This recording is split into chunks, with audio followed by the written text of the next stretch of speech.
begin to get spiritually broken. Yeah. All right, sir. Essentially, they're looking for food, water, shelter. All right. All the things to look for. They're just looking at the wrong places. Come on, man. Help us. And I don't know about you, but I know what it is to look for the right things in the wrong places. All right, sir. See, as a young person, I would look for my value and edification in people's compliments. Well. And when they didn't give them, I knew how bad it hurted. All right. Help us now. And so, I knew how bad it hurted. I knew how disappointed I felt. And so, these children are looking for food, water, and shelter. And so, maybe that's, you didn't have an issue, right, with your confidence. Maybe that's not your story. All right. Well. Maybe you look for joy in a bottle. Maybe you look for comfort in food. Love in broken relationships. Come on. Yes, sir. But it's not until you cry out to the Lord, like the children of Israel, that He led you to the right path where you could experience love. That He led you to the right path where you could experience joy. That He led you to the right path where you could experience comfort. All right. See, this text introduces a person called the lost child. All right. And when the lost child cries out to God, there's three things that happen. Well. One, he becomes stable. All right. Two, his hunger is filled. Well. And three, his thirst is quenched. Come on, sir. Yes, sir. And as we examine the text a little farther, picking up at verse 10, it says, others sat in darkness and gloom. All right. Prisoners in cruel chains, because they rebelled against God's command and despised the counsel of the Most High. Well, all right, sir. He broke their spirits with hard labor. Right. They stumbled, and there was no one to help. They cried out to the Lord in their trouble. Well, sir. He saved them in their distress. He brought them out of darkness and gloom, and broke their chains apart. Right. Let them give thanks to the Lord for His faithful love and His wondrous work for all humanity. Amen. The second person or people group that the writer introduced to us is called the problem child. All right, sir. All right. Now, everybody, I don't care who you are, can relate to the problem child. Help us now. Yes, sir. I remember when I was in middle school, I was at the lunch table. And this lunch table was a little rowdy. Now, I wasn't doing nothing. I was just there. Help us, Lord. It was a little rowdy. Yeah. And so the principal, Mr. Nairn, started snatching kids up, sending them to the office. But then the bell rung, and it was time for me to go to gym class. So as I got up and I, was getting ready to go to gym class, he said, you sit there. I said, all right.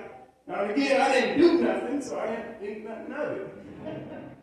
So the janitor I knew very well, cool guy, he said, man, I don't think he was talking to you. You can go. So I said, all right. So I got up. I took my little tail to the gym class. Got dressed. All right, man. And he came and found me. And he pulled me to his office. And I ended up getting a preacher. Now, Pastor preached a sermon a while back, and he was dealing with training up a child in the way that they should go. All right. And he said, sometimes you got to deal with a child in a way that they understand. And Mr. Aaron deal with me in a way that I can understand. And so that's no different than our parents, right?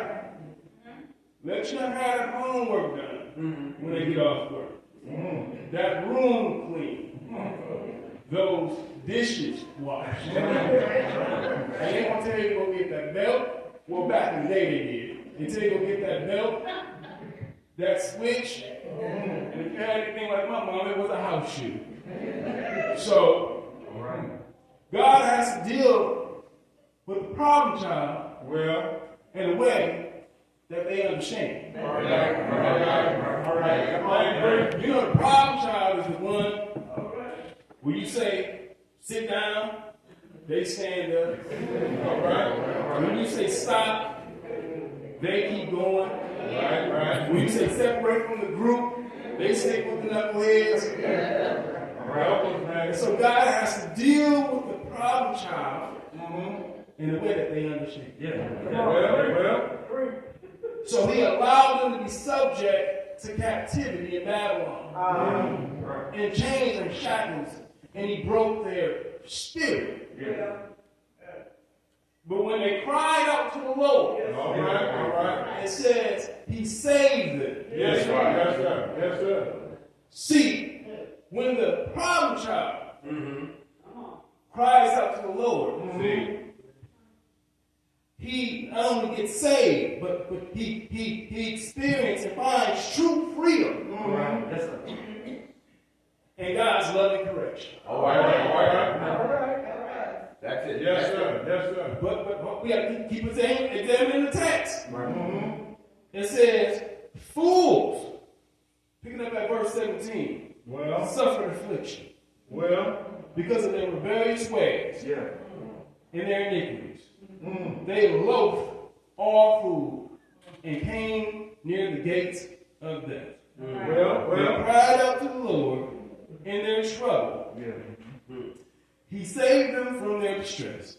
All right. He sent his word to heal them. He rescued them from their traps. Let them give thanks to the Lord for his faithful love and his wondrous works for all humanity. The foolish person. This is the next person that the text introduces to us. Foolish person always doing things that don't make no sense. Like I said before, we all can relate to the foolish person. All right. I know I have a personal story. I was a good teeth brusher, but not a good teeth floss. All right. And so, when I went to the dentist, they had to do some cleaning up. Because I foolishly didn't take care of my teeth the proper way. All right. But one of the other stories that sticks out to me when I read this part of the text, maybe louder than even my own, because it just fits so perfectly. I went to visit my dad one day, and I heard him on the phone saying, "Man, you better take it serious. You better take it serious, man. You better take it serious." I'm like, who is he talking to? Man, take it serious. And on the other end of the phone, I heard a voice say, "Man, I will." My dad said, "All right." And he comes out of his room, and he says, "Hey, Kev." I said, "Hey, Dad." He said, "Yeah, I was talking to one of my boys who just found out that he had diabetes." He said, "Man, I learned something." I said, "Well, what'd you learn, Dad?" He said, he learned two things. He said, one, I wish I had taken better care of myself. He said, the second thing, I wish I had taken my diabetes more serious. All right. Because I would be facing some of the other health challenges I have now. Okay. Now the text said that they loathe all food. That word loathe means to have an intense dislike. All right. And my dad loathed our warnings. He loathed the doctor's instructions. He just didn't want to listen. All right. Well, right? And so because he didn't adhere to our warnings, he didn't adhere to the doctor's warnings, he experienced some affliction in his body that he didn't have to. Well. But see, what my dad doesn't know, or he may know now,